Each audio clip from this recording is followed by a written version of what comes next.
Julius, bonjour. Bonjour. Vous êtes là pour nous présenter une saga BD sur le Père Noël. Oui, une grande saga de 2 tomes. 2 tomes, une duologie Voilà. sur le Père Noël. Sur Aimé, Aimé qui Noël. s'appelle Aimé. Oui, notre Père Noël s'appelle Aimé Noël, on l'a baptisé comme ceci. Alors vous êtes scénariste à la base.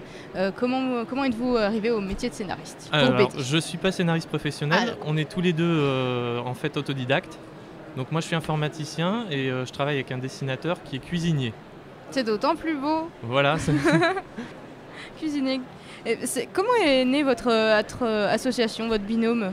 Alors en fait j'avais écrit un scénario sur complètement un autre personnage, une autre histoire que le Père Noël et j'ai cherché, je me suis mis en quête de chercher un dessinateur et donc je suis tombé sur Yann sur internet qui faisait des beaux dessins, qui me plaisaient bien. Voilà, donc je l'ai contacté et on a tout de suite bien accroché en fait dans le style à la fois de ce qu'il dessine et moi dans les histoires que j'avais envie d'écrire. Donc on s'est bien trouvé quoi. C'est une justesse, quelque Voilà. part. Comment est venue l'idée du coup d'écrire sur le Père Noël? C'est un peu le moment de l'année justement où on commence à réfléchir à ce qu'on va offrir à Noël, etc. Et ça arrive à pic. Hein. Oui, alors en fait on cherchait à faire un personnage un peu déjanté, un petit peu méchant, comme ça, Et un justement. brin cynique. Et par contre on n'avait pas encore en tête ce personnage-là. Et lors d'une impro BD qui était sur le thème des marchés de Noël, on a eu, finalement le lien s'est fait, quoi. On s'est dit pourquoi pas faire un Père Noël, mais un Père Noël qui va être cynique et vraiment un peu marrant, un peu déjanté comme ça. Quelque part, vous faites une satire sur le Père Noël. Exactement. Et est-ce que, alors une des questions que j'ai envie de vous poser tout de suite maintenant, c'est est-ce que ces deux BD sont destinées plutôt aux adultes ou aux enfants? Ou les deux? Alors c'est destiné à tout le monde, on va dire à partir de 8 ans à peu près. Et après, ça peut aller, on a beaucoup d'adultes qui adorent, tous les gens qui aiment beaucoup la BD franco-belge, comme ça reste dans ce style-là. Ceux qui aiment bien Astérix, Spirou, les trucs assez légers, c'est vraiment dans le même genre. D'accord. Alors il y en a une qui m'a bien marqué, une histoire dans le premier tome, c'est celle qui commence, hein, mais pourquoi tant de haine? Ah oui. C'est incroyable de voir le Père Noël qui est complètement dans des états euphoriques pas possibles. On l'aime beaucoup aussi, c'est pas pour rien d'ailleurs qu'on a choisi de la mettre en première page, c'était vraiment parce que ça collait bien au caractère de notre personnage.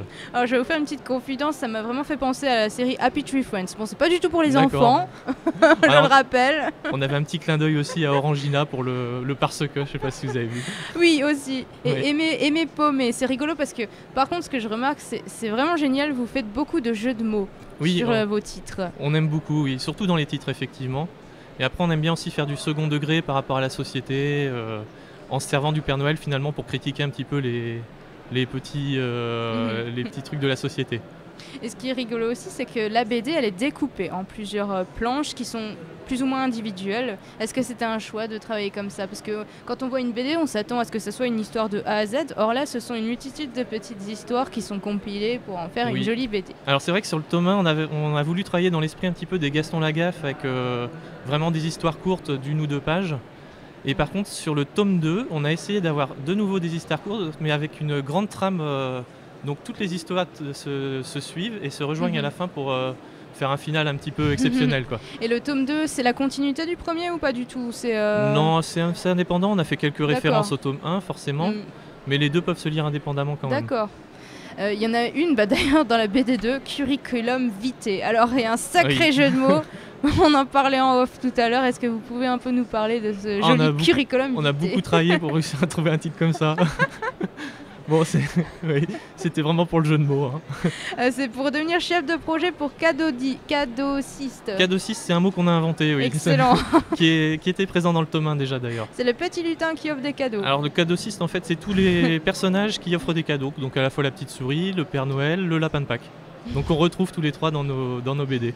C'est vraiment génial, j'ai jamais vu un curriculum vitae pour un chef de projet, c'est vraiment génial.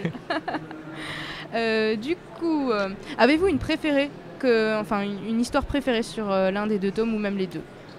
J'ai une Là où petite vous avez eu préférence. le plus de fun. J'aime beaucoup une histoire dans le tome 1 où le Père Noël parle à son renne. Alors je sais pas si vous vous souvenez de celle-ci, c'est quand... Plus ou moins. Quand le renne... Bon, faut le lire, c'est un peu... Je veux pas gâcher le suspense. D'accord. Mais le renne retrouve une de ses copines reine dans un sale état. Et le Père Noël lui annonce. Est-ce que vous avez déjà des retours des gens qui ont apprécié votre BD, donc les 2 tomes? Oui, alors en fait, on commence tout juste à vendre le tome 2, parce D'accord. qu'il est sorti il y a 15 jours comme ça, et donc Ah oui, c'est tout frais. oui, on commence les premières séances de dédicaces là. C'est vraiment les toutes premières ici au Salon du Livre. Et du coup, on a des gens qui reviennent, qui avaient aimé le tome 1 et qui reviennent nous voir, quoi. Super. Donc c'est plutôt sympa, oui. Vous avez d'autres projets avec votre ami cuisinier, du coup? Oui, alors on va sûrement mettre un petit peu notre Père Noël de côté un petit moment en tout cas, juste provisoirement, et on va sûrement travailler sur un personnage qui sera un sosie de Lucky Luke, mais Oula. un petit peu loser, D'accord. enfin totalement loser même. Et donc j'ai déjà commencé à travailler sur le scénario, on a à peu près les 2/3 d'écrit au niveau du scénario, et on va s'y atteler tout de suite. Et quelle est votre journée type du coup en tant que scénariste? Parce que j'imagine que c'est pas toujours évident de concilier votre vie professionnelle et la vie artistique entre guillemets. Non, alors moi souvent les histoires je les écris dans le train, je sais pas D'accord. pourquoi, c'est un endroit qui Bah. m'inspire. Comme je suis au calme et que je suis obligé de me concentrer, que j'ai rien d'autre à faire, finalement c'est un endroit où je me retrouve bien. Donc il y a cette partie-là pour la création, et après pour la partie diffusion, on fait ça un petit peu en parallèle de notre travail, donc le soir ou le midi, comme ça quand on a un petit peu de temps, quoi. D'accord. Est-ce que vous avez envie de rajouter quelque chose pour la promotion de vos 2 tomes? C'est une bonne question. Ah ah. La question. C'est vrai qu'on est totalement indépendant, on fait tout. Complètement, ouais. Vous avez beaucoup de mérite, puisque vous êtes autodidacte, on le rappelle. On est autodidacte et on a créé une association qui s'appelle Be2. Donc notre D'accord. site internet est du même nom, et le Facebook également. Mhm. Et cette association nous sert de maison d'édition, donc on fait vraiment tout de A à Z nous-mêmes. Et je trouve que c'est une super aventure finalement. Donc on peut rappeler www.be2.com pour retrouver le site internet. Voilà, donc c'est Jus et Yann, une Oui. belle collaboration. Voilà. Qu'est-ce qu'on peut vous souhaiter pour la suite, tout simplement? Vendre plein de petits aimés Noël, et n'hésitez pas à venir nous voir pour qu'on vous les dédicace en personne. Et en plus, on adore rencontrer les gens qui nous lisent, donc n'hésitez pas à passer aux différentes séances de dédicaces. Merci beaucoup d'être venu Merci parmi à nous. vous de nous avoir Et on accueillis. vous souhaite un très bon dimanche encore. Merci beaucoup. Au revoir. Au revoir.